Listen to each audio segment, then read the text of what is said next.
ज्ञानतिमिरान्धस्य ज्ञानाञ्जनशलाकया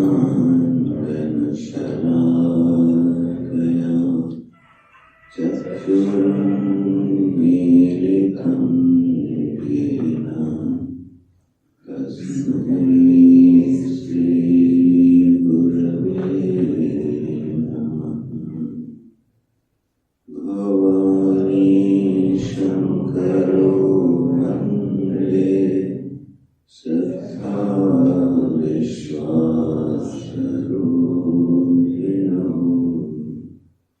याभ्यां विना न पश्यन्ति सिद्धाः स्वान्तस्थमीश्वरम्।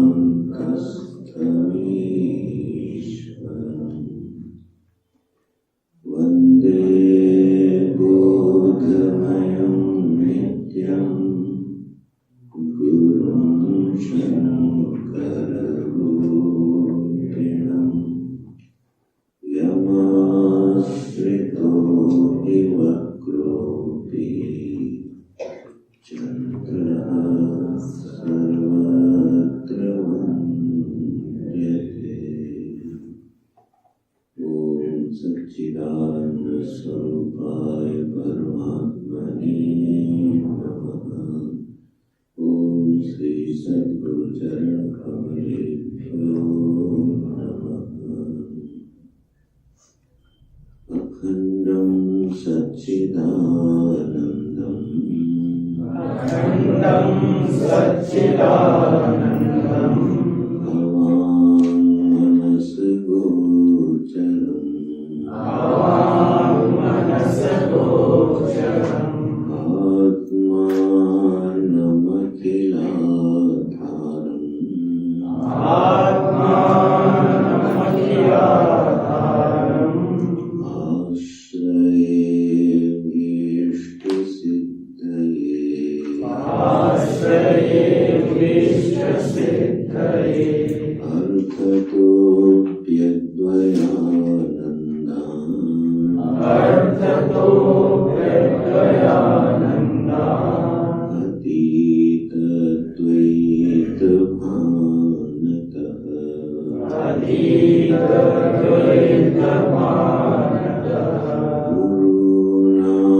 ये जो जीवन मुक्त महापुरुष है, यह ऐसी प्रमा से संपन्न हो जाता है कि अपने समस्त शोक और मोह को पार कर जाता है, नष्ट कर देता है।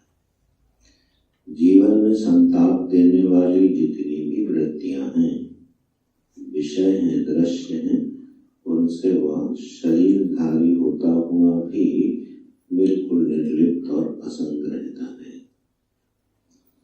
कोई भी दृश्य और कोई भी परिस्थिति उसके हृदय में किसी भी प्रकार का कंपन उत्पन्न नहीं कर सकती।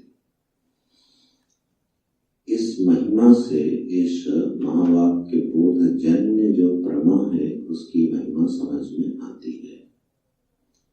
ऐसे महापुरुषों को भगवत कृपा से, गुरुजनों की कृपा से हम लोगों ने दर्शन लाभ हुआ, सेवा का अवसर मिला। इसलिए शास्त्र जो हैं किताबी नहीं लगते।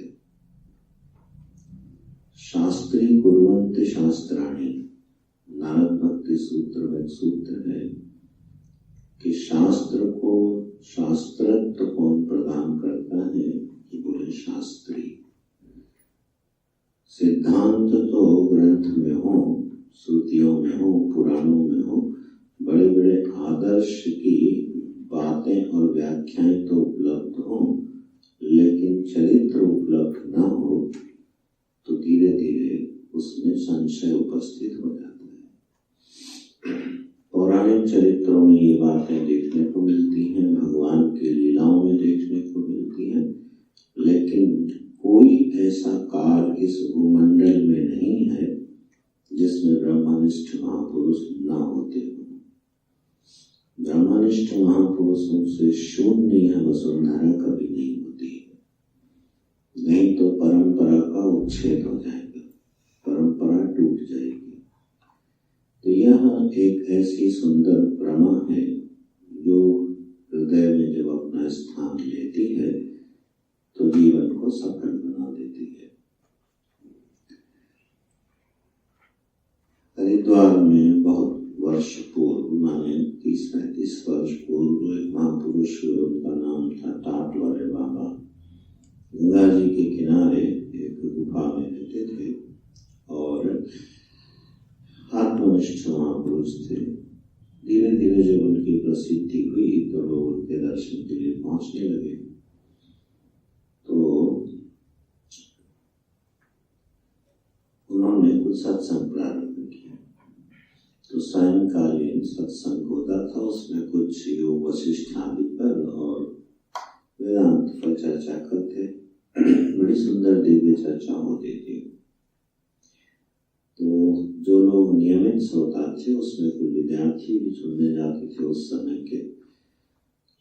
तो उसी समय ये महाभारत सीरियल टीवी में शुरू हुआ, प्रसिद्ध हुआ। तो एक रविवार को उन्होंने देखा कि आधे से अधिक लोग नहीं हैं, कुछ ही लोग हैं। तो पता चला कि कहाँ गए हैं, बोले महाभारत देखने गए हैं। ठीक है। अगले दिन वो सत्संग में आए ही नहीं। निवेदन किया गया, बाबा सत्संग क्यों नहीं कर रहे, ध्यान से सुनना। तो उन्होंने कहा अभी दृश्य से ही मुक्ति नहीं मिली है तो मैं दृष्टा की चर्चा क्या करूं। दृश्य के दर्शन में अभी रस गया नहीं तो मैं दृष्टा की बात क्या करूं। वो दृश्य महाभारत का भी हो सकता है। ठीक है। तो यह जो ब्रह्म ज्ञान है उसकी महिमा किस तरह से प्रकाशित करते हैं संत लोग। दृश्य मात्र में जिसकी आसक्ति टूट गई वह अपने दृष्टा स्वरूप में अवस्थान को प्राप्त होता है, ऐसा उन्होंने शिक्षा दे दी। उन्होंने एक ग्रंथ लिखा नहीं, उनके आसपास कुछ पेपर के टुकड़े पड़े रहते थे, यहाँ तक कि सिगरेट की डिब्बियों के रैपर पड़े रहते थे आसपास। तो उसी में कुछ कुछ वाक्य लिख देते थे वो। फिर परम पूज्य चिदानंद स्वामी जी महाराज डिवाइन लाइफ सोसाइटी के प्रवर्तक शिष्य, तो वो जब दर्शन करने गए तो परिक्रमा करते थे, उनका संकलन कर लिया उन्होंने। तो एक ग्रंथ छपवाया गया शिवानंद आश्रम से, nothing impossible everything is possible करके। तो वो हिंदी में है, सब कुछ संभव है। तो उसमें ऐसे वाक्य लिखे हुए हैं। तो जिनको वेदांत का अच्छा अभ्यास होता है, हम लोग उसका बड़ा रस लिया करते थे। उसमें ऐसे ऐसे वाक्य लिखे हैं कि अगर संवर्तक मेघ आके इस पृथ्वी को डुबो दे, 12 आदित्य सूर्य इस भूमंडल को, ब्रह्मांड को जलाने लगे तो भी मेरा क्या बिगड़ता है। इस तरह के वाक्य उसमें संकलित हैं। तो जो वेदांत के अभ्यासी लोग हैं उन वाक्यों का अर्थ समझते हैं। तो कहने का अभिप्राय ये है कि जो जीवन मुक्ति का यहाँ वर्णन चल रहा है, प्रसंग चल रहा है, वो हमारे चित्त में एक आदर्श के रूप में बैठ जाना चाहिए। हमको शनै शनै इसी पैरामीटर पर, इसी प्रेम पर अभ्यास करना चाहिए। जीवन में संताप होवे, चिंताएं होवे, दुख आवे, तो उस समय पुनः पुनः ये चिंतन करना चाहिए।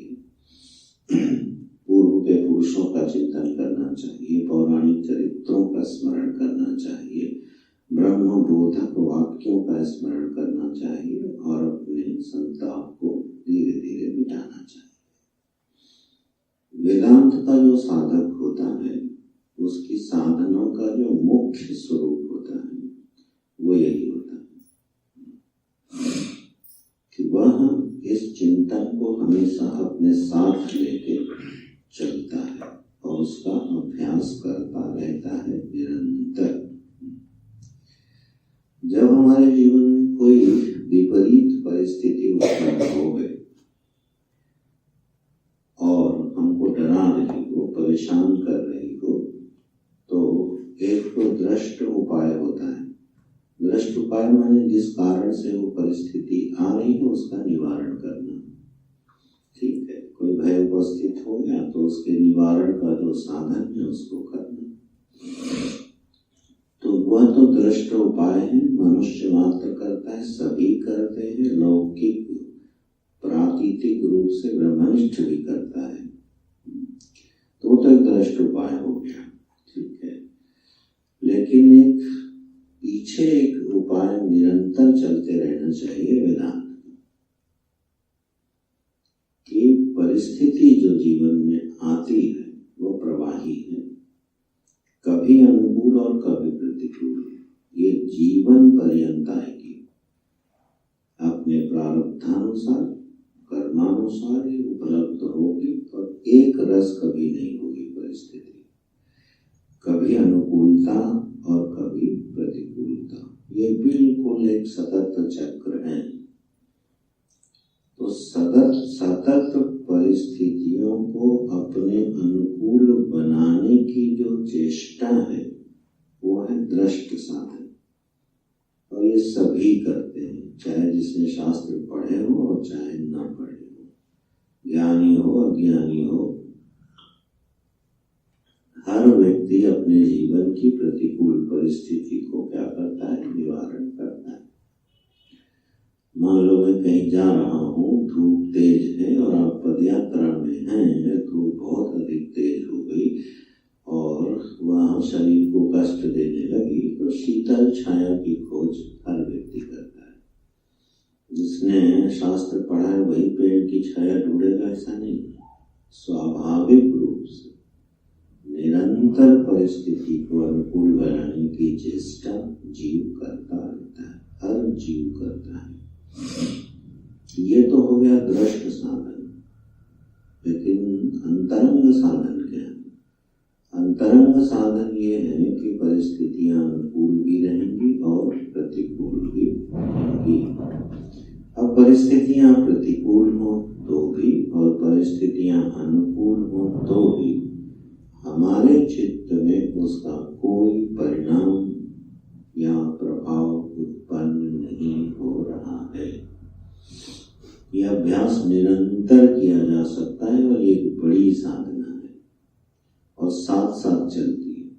हर दृष्ट उपाय के साथ यह मनोवृत्ति दृढ़ता से चलती है और चलनी चाहिए। यह अभ्यास जब हम लोग जीवन में बढ़ाते हैं तो बहुत सारी चीजें उपलब्ध होने लगती हैं। गीता आदि शास्त्रों में भगवान ने जो उपाय बताए हैं, इन्हीं उपायों पर ज्यादा जोर दिया गया है। तो प्रसंग ये है कि यहाँ जीवन मुक्त का लक्षण का वर्णन करना है। अब उसमें एक संशय, एक समस्या आ सकती है आचार्यों की दृष्टि में, इसलिए उस पर 3 परिच्छेद लिख दिया आचार्य ने कि ज्ञानी के जीवन में, ब्रह्मनिष्ठ के जीवन में शुभ कर्मों की ही, सद्गुणों की ही आवृत्ति होती है। अशुभ प्रवृत्ति उसके जीवन में नहीं आएगी। यद्यपि यह सिद्धांत नियम नहीं थोपा जा सकता ज्ञानी के ऊपर, लेकिन यह स्वाभाविक रूप से होगा कि उसके जीवन में जो भी अभिव्यक्त होगा वो समष्टि के लिए कल्याणकारी ही होगा। कभी भी अनिष्टकारी प्रवृत्ति, अशुभ प्रवृत्ति, अधार्मिक प्रवृत्ति, अशास्त्रीय प्रवृत्ति महापुरुष के जीवन से प्रकट नहीं होगी। ये अनुवर्तन होगा। अवधूत महापुरुष वो अपवाद। तो इस बात को बड़ा विशेष जोर देके आचार्य बोलते हैं। इस परिच्छेद में भी क्या कह रहे हैं, 3 पंक्तियां पाठ कर लेते हैं। 37वां परिच्छेद है, 288 पृष्ठ पर। तदानीं अमानित्वादीनि ज्ञान साधनानि अद्वेष्टित्वादयः सद्गुणाश्च अलङ्कारवत् अनुवर्तन्ते तदुक्तम् उत्पन्नात्मावबोधस्य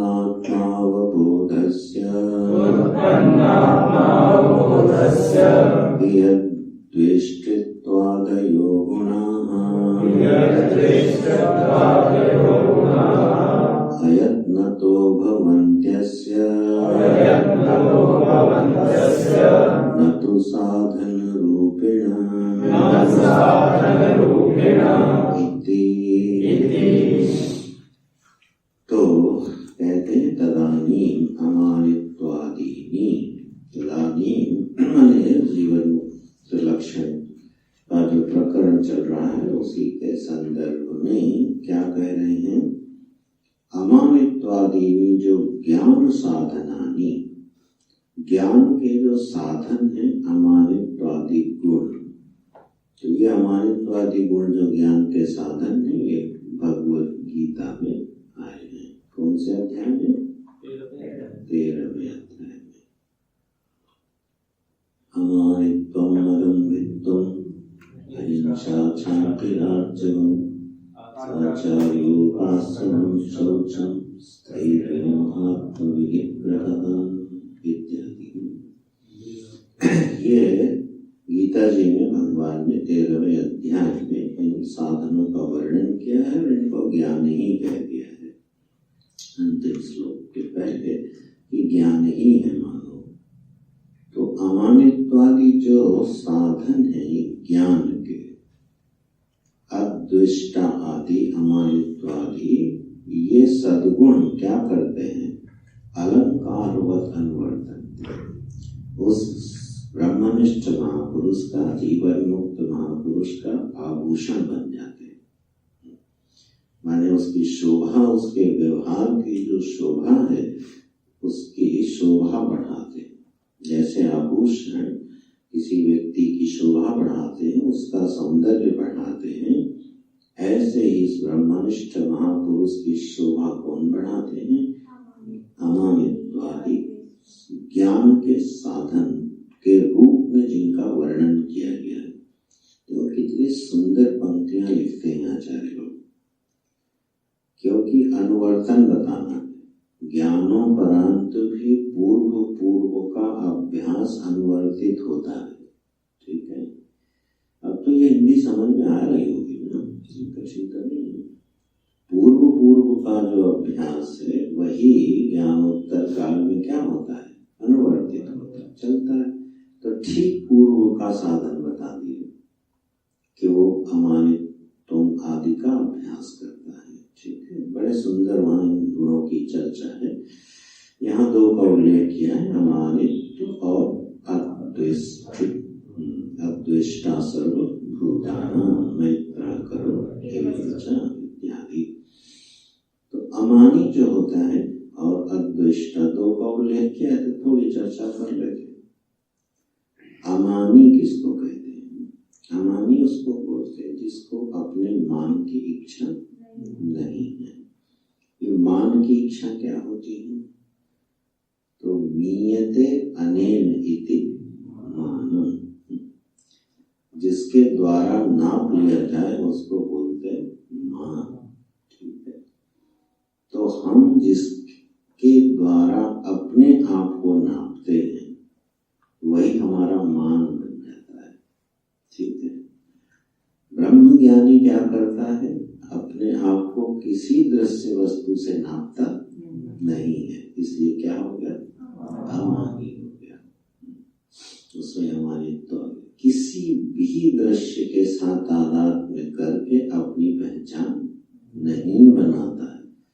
और ऐसी पहचान जो नहीं बनाता है उसका कोई मान होता ही नहीं, और इसलिए उसको कभी अपमान होता ही नहीं।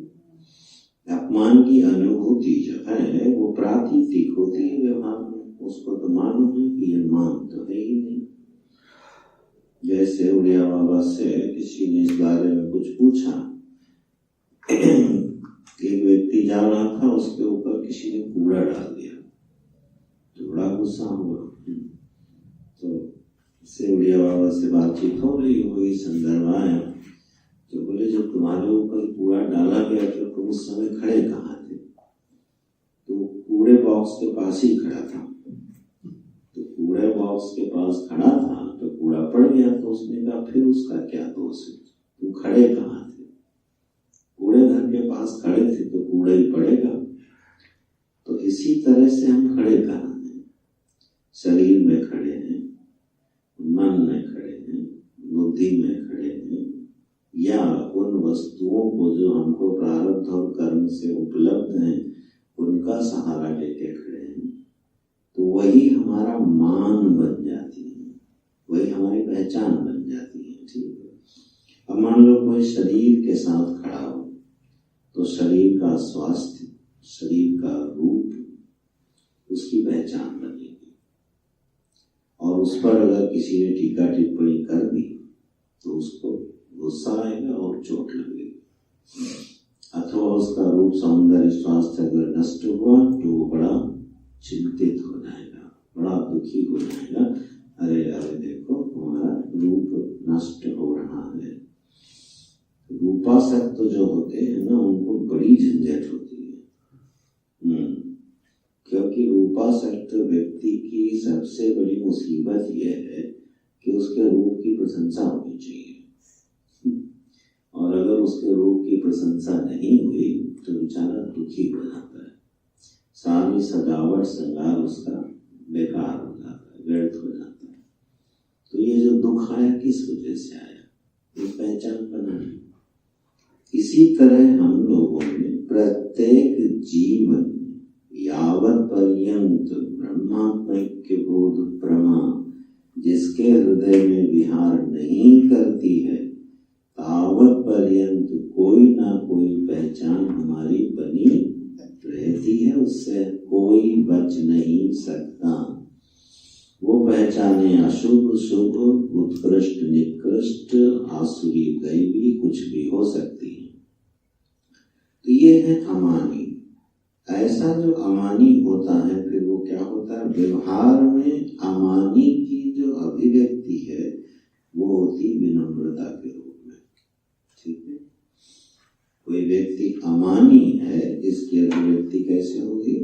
विनम्रता। जो अमानी होगा वो विनम्र होगा। जैसे प्रभु श्री राम का ध्यान करना चाहिए। प्रभु श्री राम का स्वभाव कैसा था? अमानी। तो स्वामी जी ने बड़ी सुंदर पंक्ति लिखी उनके स्वभाव के लिए। सबई मानुप्रद आप अमानी। भगवान श्री राम कैसे? मतलब सभी को सम्मान देते हैं और अपने लिए कोई सम्मान चाहते नहीं है। अब देखो ये ज्ञान का साधन बन गया कि नहीं बन गया? भगवान ने गीता जी में जो ये दिए हैं साधन, ये सीधे सीधे साधन बन रहे कि नहीं बन रहे ज्ञान के? अमानी होने के लिए हमको अपनी पहचान से प्रेम कम करना होगा। तो शरीर से, मन से, बुद्धि से, गुणों से और विषयों से, धनादि विषयों से, प्रतिष्ठा आदि विषयों से अपना तादात्म्य कम करना पड़ेगा। तो ज्ञान का साधन बन गया अमानित्व।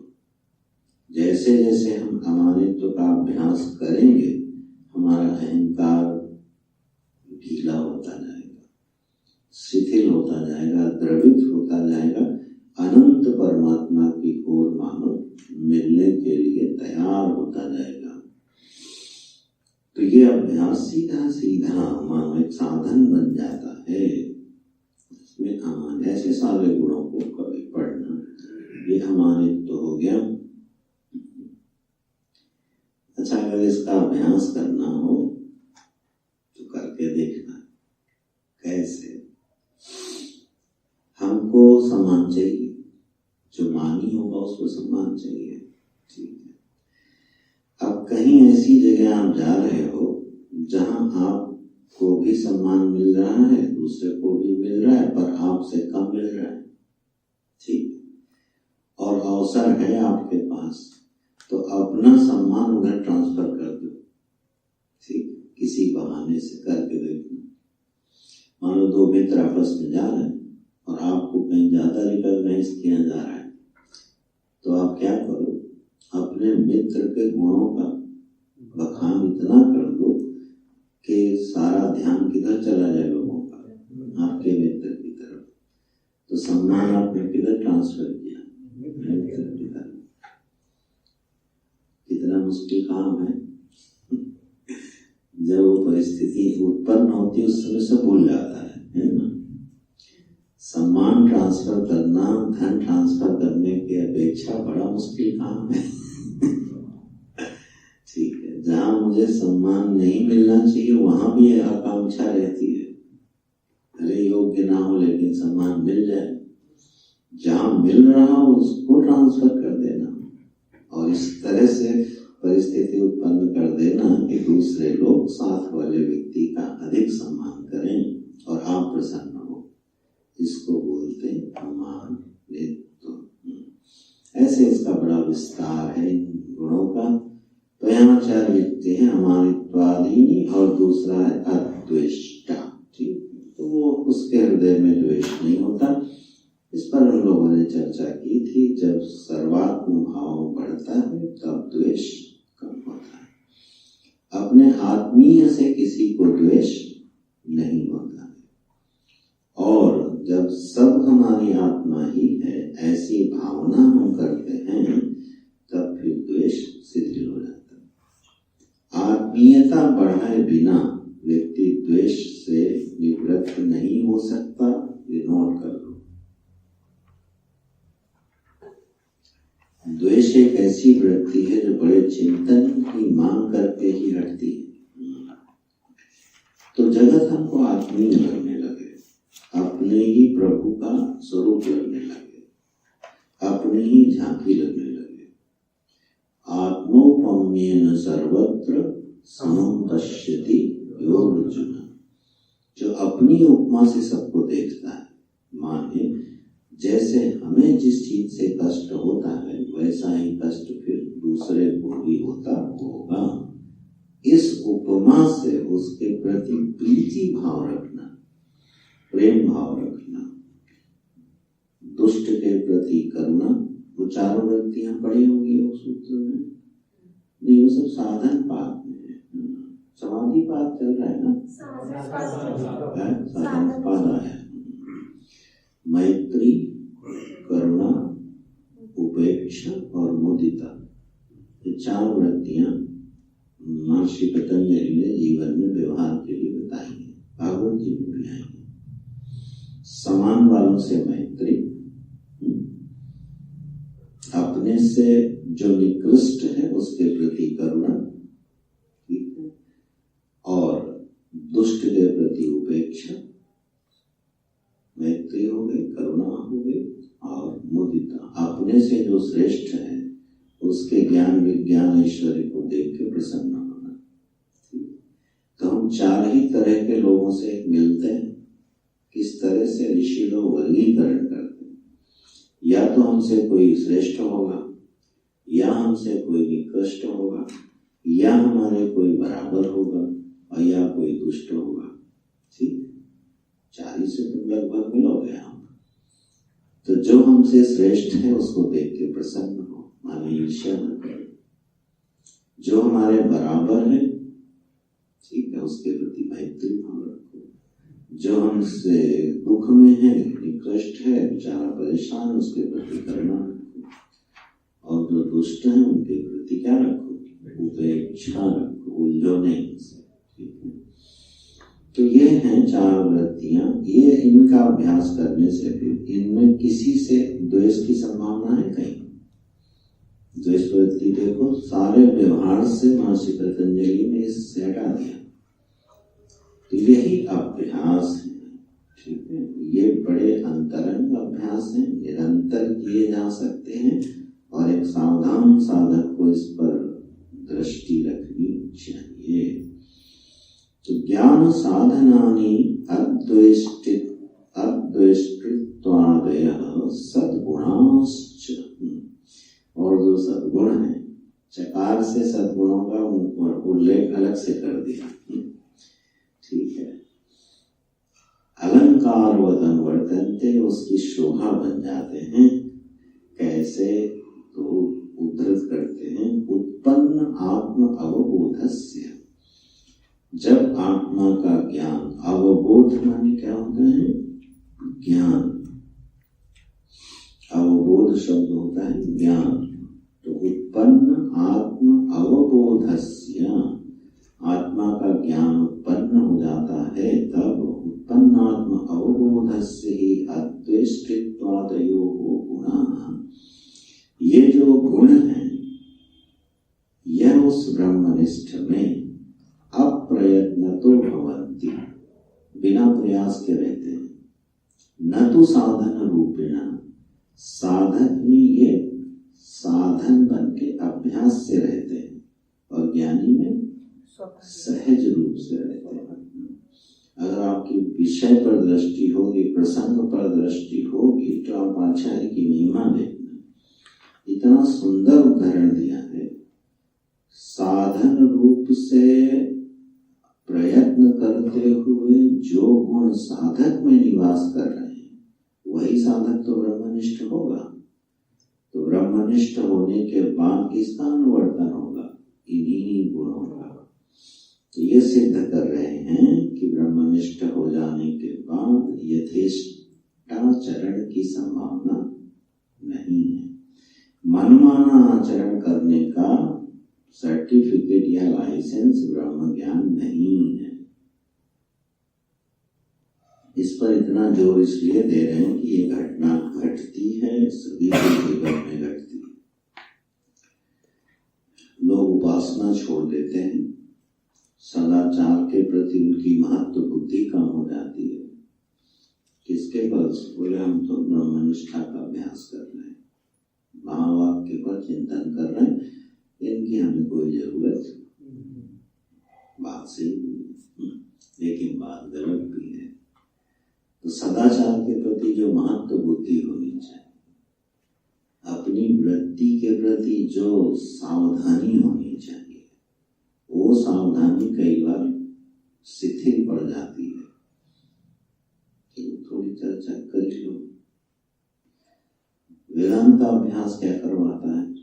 बोलिए, जो वृत्ति उठ रही है मन में, यह उपादानों निमित्त कारण एक होने से मिथ्या है। इस युक्ति से मिथ्या सिद्ध हो गई। वृत्ति क्योंकि मिथ्या है, प्रातीतिक है, इसलिए वृत्ति का और उसके विषय का हम पर कोई प्रभाव नहीं पड़ रहा। ये एक अभ्यास है वेदांत में। तो अब क्या हुआ? वृत्ति का मिथ्यात्व हो गया।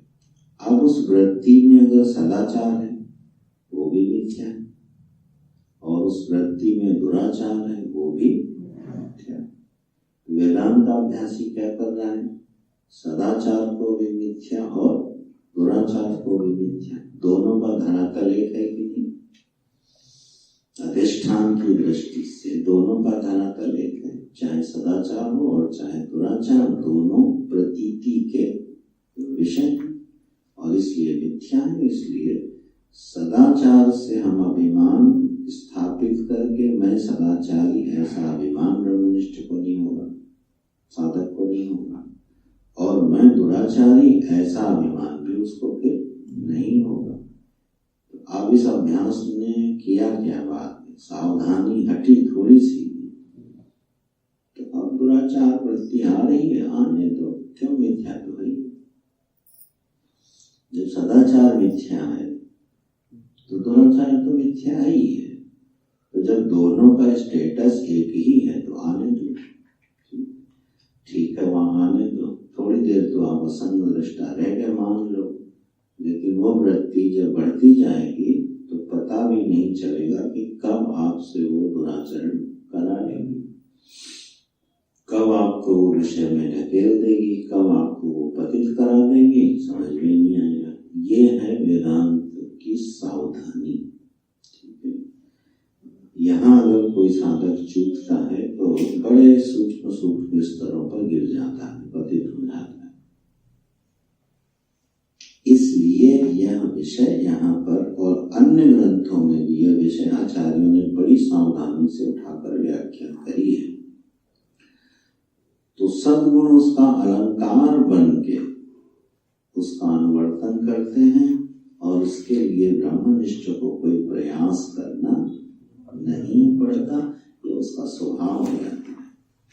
अमानी उसका स्वभाव हो गया, अद्वेष्टा उसका स्वभाव हो गया, प्रेम उसका स्वभाव हो गया। स्वाभाविक अभिव्यक्ति उसके जीवन में प्रेम की, निर्मलता की, सज्जनता की, आत्मीयता की, ऐसा सुंदर उसका स्वरूप बनता है। अब आखिरी परिच्छेद लिखते हैं ग्रंथ का, कहते हैं किम बहुना। चलो आखिरी वाला तो पाठ कर ही दे रहे हैं। किम बहुना अयम देह यात्रा मात्र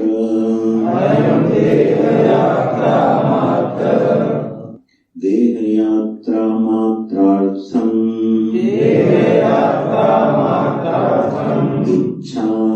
इच्छा अनिच्छा परेच्छा प्रापितानि सुख दुःख लक्षणानि आरब्ध फलानि अनुभवन् अंतःकरण आभासादीना अवभासकः सन् तदवसाने प्रत्यगानन्द परब्रह्मणि प्राणे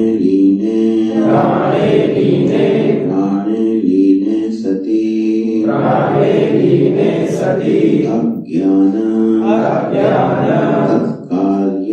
तत्कार्य संस्काराणामपि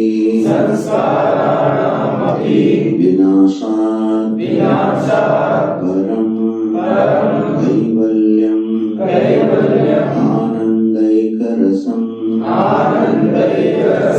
अखिल भेद प्रतिभासरहितम् अखण्ड ब्रह्म अवतिष्ठते न तस्य प्राणा उत्क्रामन्ति अत्रैव समवलीयन्ते विमुक्तश्च विमुच्यत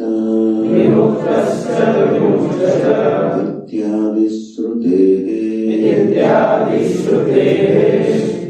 एक बार मिला के पढ़ो। किं बहुनायं देह यात्रा मात्रार्थमिच्छानिच्छा परेच्छा प्रापितानि सुख दुःख लक्षणानि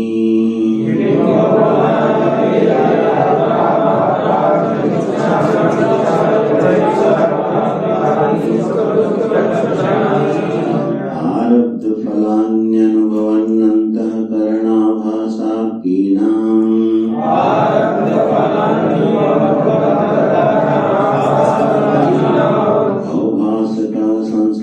संस्तदवसाने प्रत्यगानंद परब्रह्मणि प्राणे लीने सति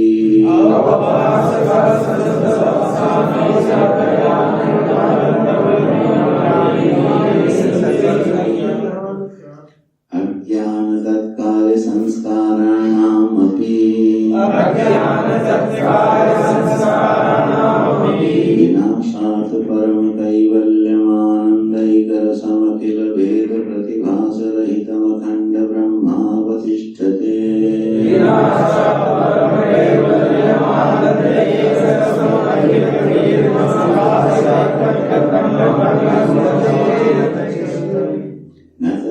प्राणा उत्क्रामन्ति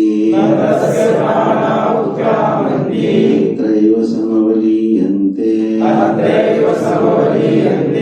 मुक्तश्च विमुच्यत इत्यादि श्रुतेः।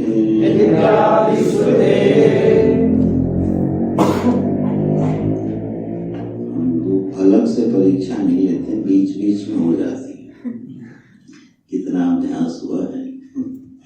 ठीक है, चलो सुंदर है, लेकिन बेहतर है पहले से। किम बहुना माने किम बहुना, अब क्या बहुत बोलूं, ऐसा भाव है। किम बहुना, अरे अब जीवन मुक्त के बारे में क्या बताऊं आपको। जैसे आह्लादित हो उसका वर्णन करते करते, अरे किम बहुना, क्या बातें करूं उनके बारे में। अयम ब्रह्मनिष्ठ देह यात्रा मात्रार्थम, ये जो देह यात्रा है, इस देह यात्रा मात्र प्रयोजन के लिए, देह यात्रा मात्र अर्थ, 4 पद हैं इसमें। देह की जो यात्रा मात्र है उसका जो प्रयोजन अर्थ, ठीक है। देह की यात्रा मात्र जैसे मानो एक प्रयोजन हो, और उसको वो देह यात्रा कैसे चलती है? इच्छा, अनिच्छा, परेच्छा, प्रापितानि।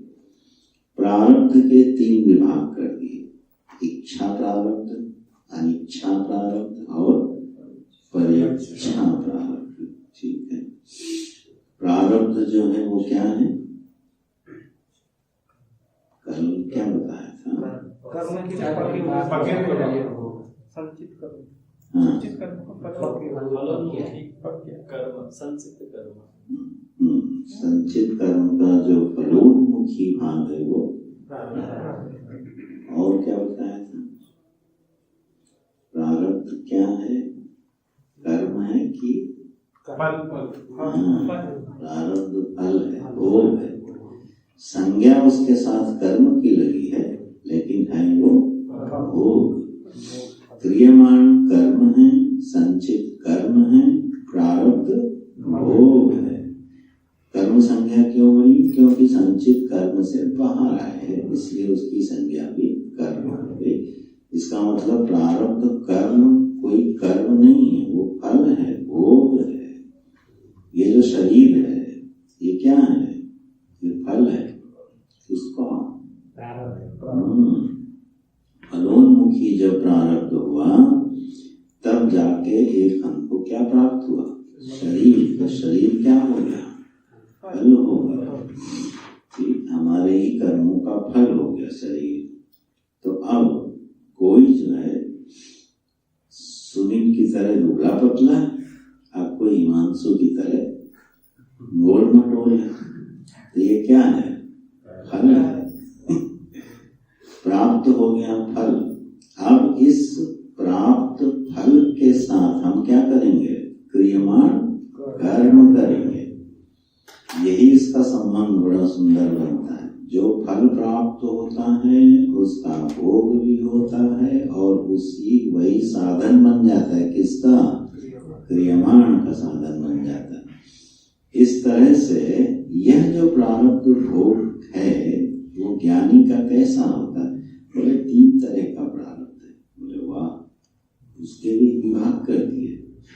बोले एक होता है इच्छा प्रारब्ध। इच्छा प्रारब्ध का मतलब होता है उसकी जो पूर्व की संस्कार और वासना है उसका जो अनुवर्तन है वो हो गया इच्छा प्रारब्ध, ठीक है। तो तदनुसार कोई ब्रह्मनिष्ठ गुफा में रहता है, कोई विचरण करता है, कोई महल में रहता है, कोई व्यापारी करता रहता है, कोई राज संभालता रहता है। ये कैसे हो रहा है?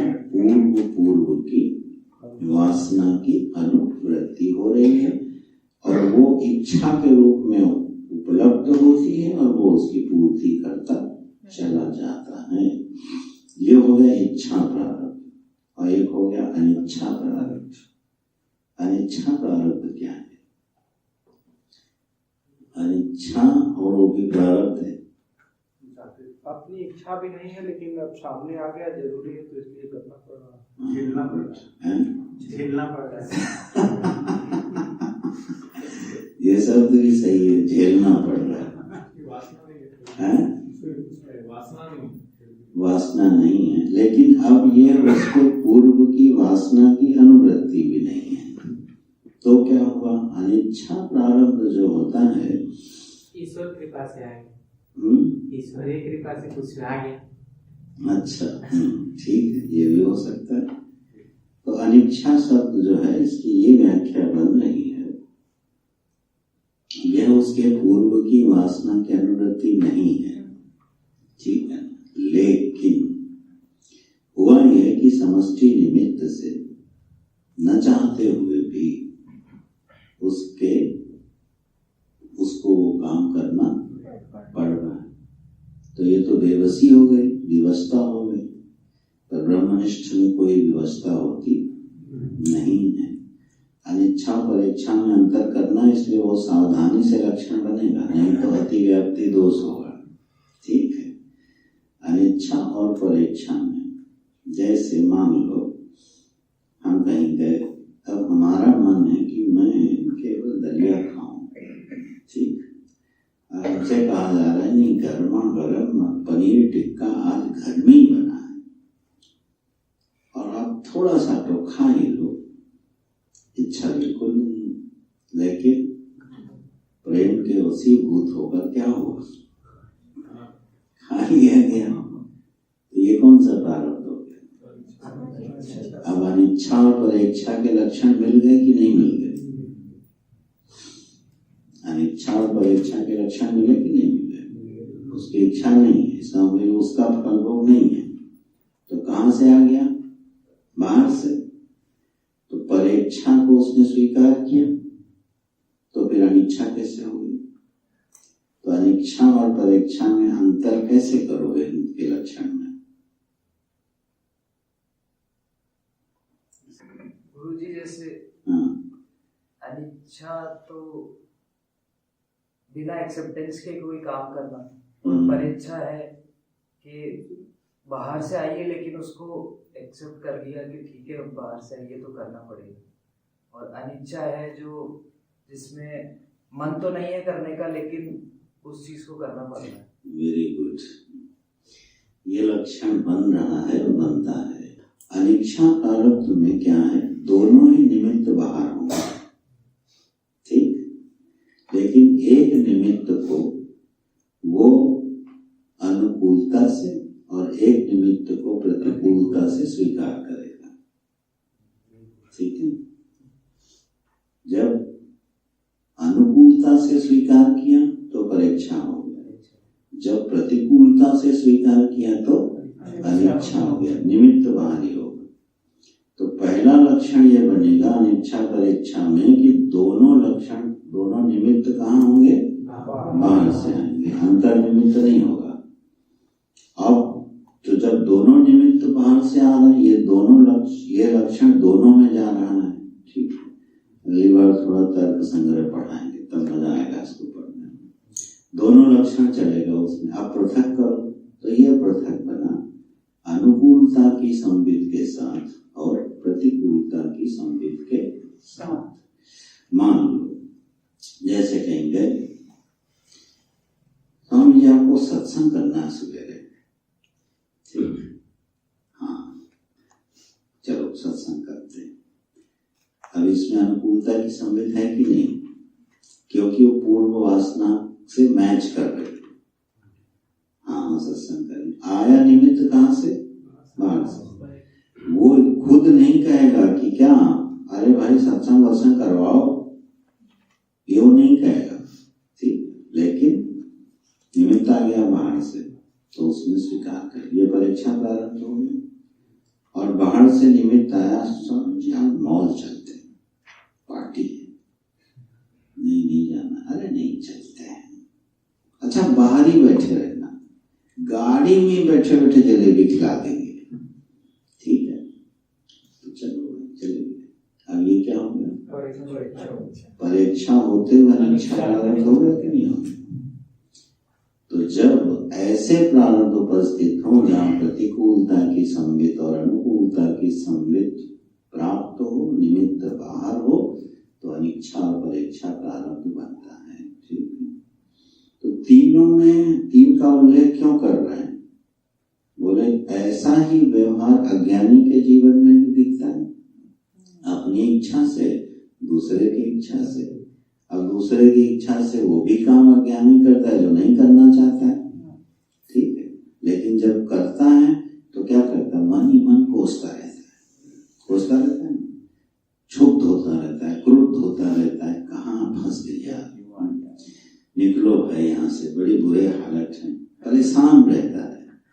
लेकिन जब ज्ञानी उसको स्वीकार कर लेता है तो उसी में आनंद रहता है, उसमें कोई द्वंद्व उसके जीवन में, अनिच्छा होते हुए भी उसके जीवन में कोई द्वंद्व नहीं है। और ये बहुत बड़ा अंतर है। ठीक है, कहीं फंस गए, नहीं मन है मेरा, लेकिन ब्रह्मनिष्ठ के चित्त पर उसका कोई प्रभाव पड़ेगा, वो उसी के साथ एक रूप हो जाएगा। इसलिए वो बच्चों के साथ बच्चा, बड़ों के साथ बड़ा, विद्वानों के साथ विद्वान, मूर्खों के साथ मूर्ख होता चला जाता है, क्योंकि उसका अपना कोई अस्तित्व नहीं। सिद्धांत से सिद्धांत निकलते हैं। जो व्यक्ति जितना मानी होगा उतना कम एडजस्टेबल होगा, हर परिस्थिति में एडजस्ट नहीं कर पाएगा। तो अगर हम हर परिस्थिति में एडजस्ट नहीं कर पा रहे हैं, इसका मतलब हमारा मान बढ़ा हुआ है। हमको ऐसा घर चाहिए, ऐसा ही कमरा चाहिए, ठीक है, ऐसी स्थिति चाहिए, ये आकांक्षा ज्ञानी की होते हुए भी नहीं होती है। ठीक है, शहरों आदि में जब फंसता है व्यक्ति, तो जो भी साधक हो और एक ज्ञानी साधक फंस गया तो बड़ी उसकी दुर्दशा है। कहाँ आ गए दिल्ली में, और ज्ञानी जब प्रवेश करेगा उसको भी लगेगा क्या, कहाँ हिमालय की सुंदर हवा और संतों का संग छोड़ के दिल्ली आ गए। फीलिंग वही होगी, लेकिन अंतर देखना, प्रतिक्रिया वो वहीं एडजस्ट हो जाएगा। ठीक है, एक कथा सुनाई होगी, फिर से सुना देता हूँ। शायद बाबा नानक एक गांव में पहुंचे, सुनाई थी। बाबा नानक पंडितों के गांव में पहुंचे, ज्ञानियों का गांव था।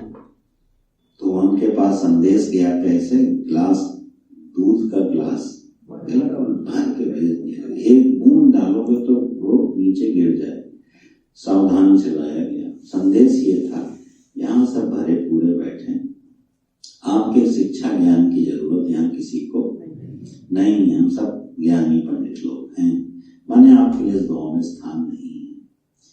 तो बाबा नानक ने क्या किया, एक तुलसी का पत्ता कोमल से डाल दिया। पूरे गांव के पंडित स्वागत करने के लिए आ गए। ये तो कोई परम ज्ञानी। क्या संदेश भेजा, हमको एडजस्ट होने के लिए किसी अतिरिक्त स्थान की आवश्यकता नहीं है, हम तुम्हारे बीच में भी एडजस्ट हो जाएंगे। ये संदेश उन्होंने उत्तर में दे दिया।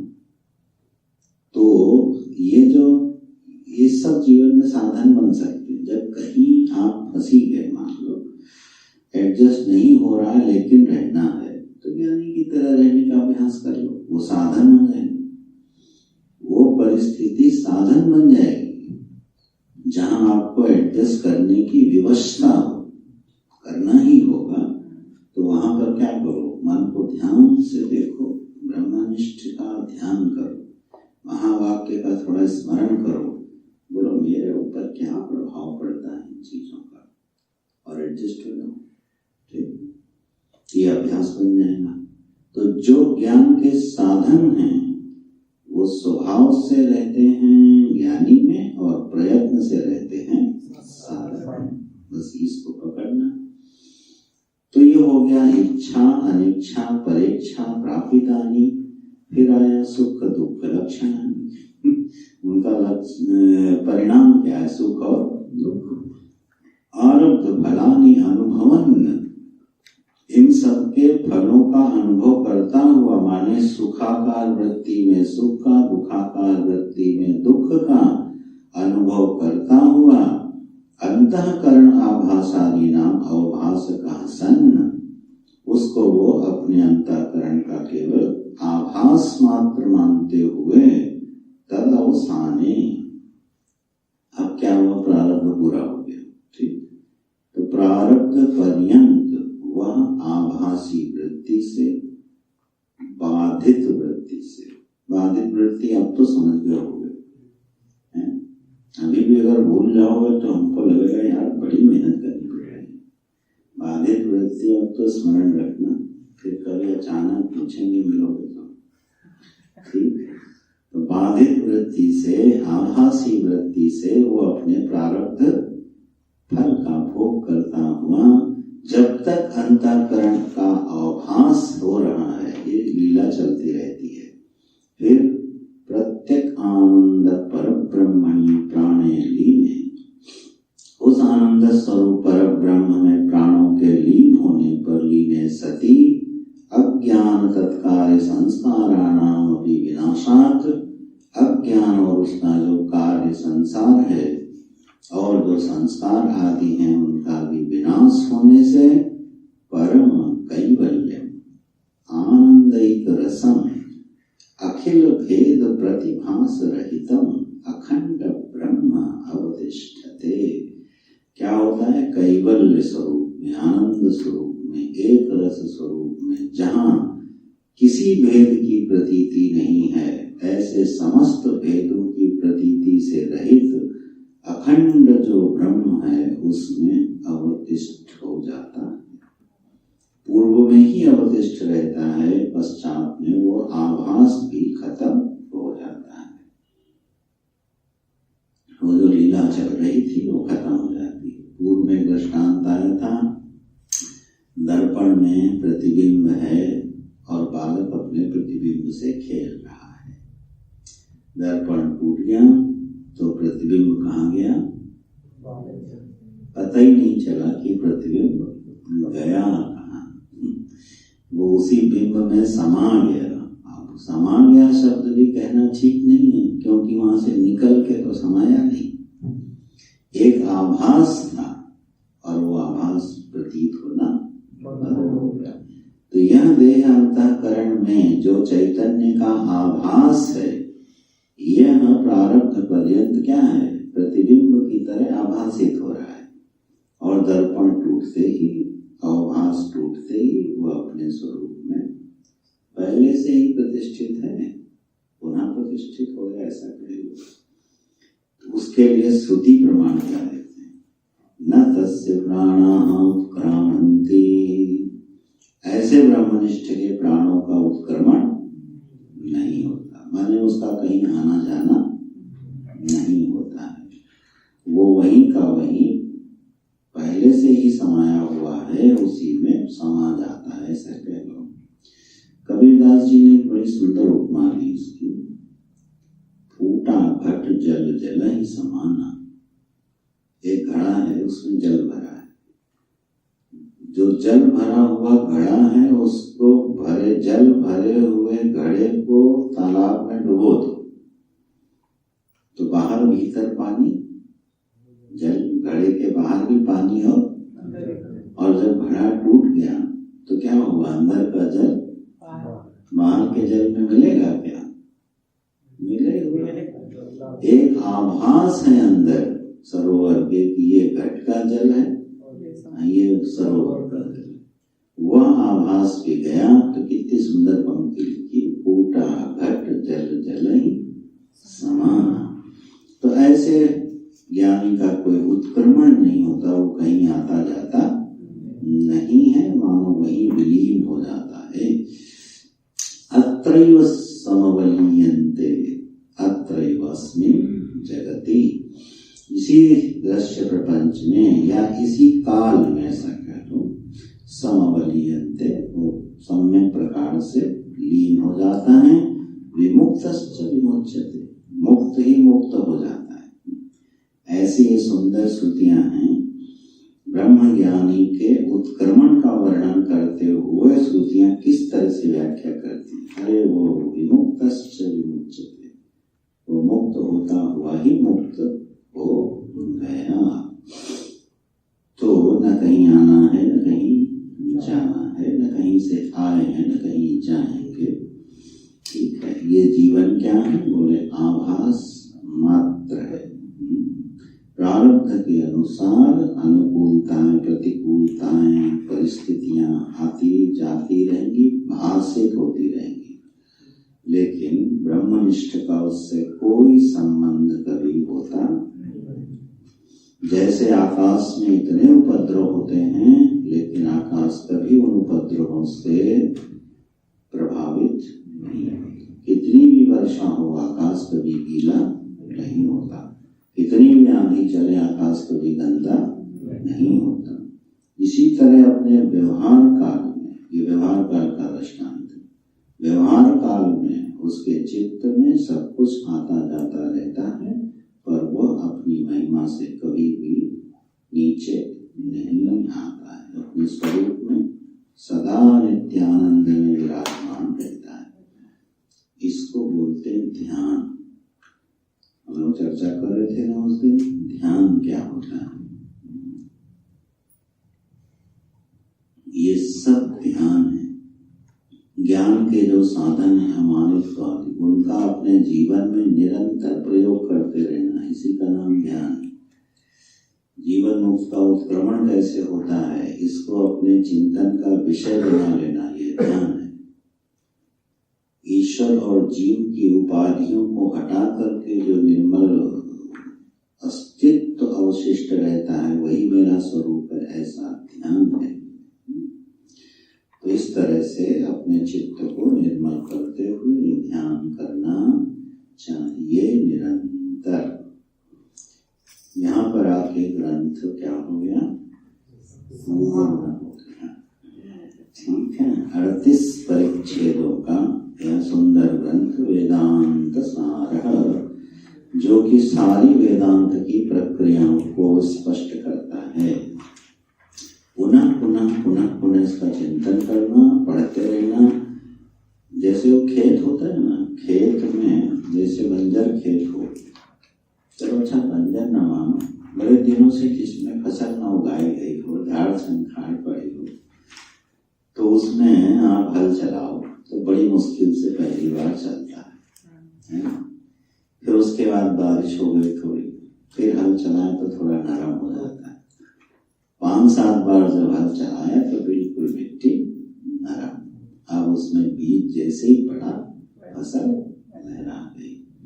मानो हमारा चित्त जो है थोड़ी झाड़ झंखाड़ वाला है, तो उस पर ये पहली बार हल चला गया है, कुछ तो बात बन गई, खरोंचे आई गई, लकीरें बनी गई हैं, ऐसा मुझे लग रहा है। गुरुजी ये बारिश हुआ, हल तो यहाँ हम लोग चल कर आए, वो चला। तो बारिश होए को, बारिश होए और फिर हल चले। तो ये होता है भगवत कृपा से। इनका इन विषयों का बार बार बार बार अभ्यास होता है। ठीक है, तो ऐसा अभ्यास करते करते यह चित्त ऐसी दिव्य अनुभवों को आलिंगन करने लगता है। तो इसी आकांक्षा से हम लोग इस ग्रंथ का समापन करते हैं और वो स्मरण करते हैं ग्रंथकार को। इति श्रीमद् परमहंस परिव्राजकाचार्य सदानंद विरचिता वेदांत सारः समाप्तः। परंपरा के अनुसार प्रथम पंक्ति फिर से पढ़ी जाती है, क्योंकि ये ग्रंथ कभी अध्ययन के लिए समाप्त नहीं होते हैं। ठीक है, तो जो प्रथम परिच्छेद है मंगलाचरण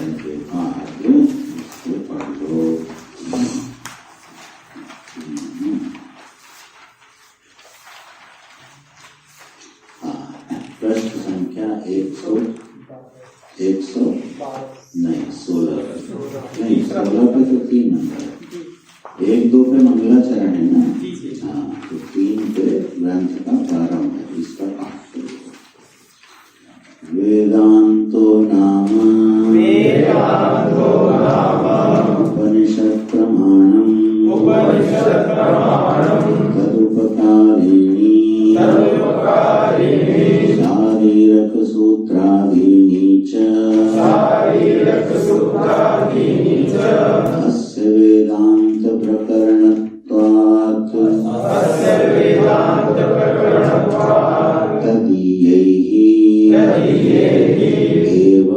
एव अनुबन्धैः तद्वत् असिद्धेः न ते पृथगालोचनीयाः तत्र अनुबन्धो नाम अधिकारी विषय संबंध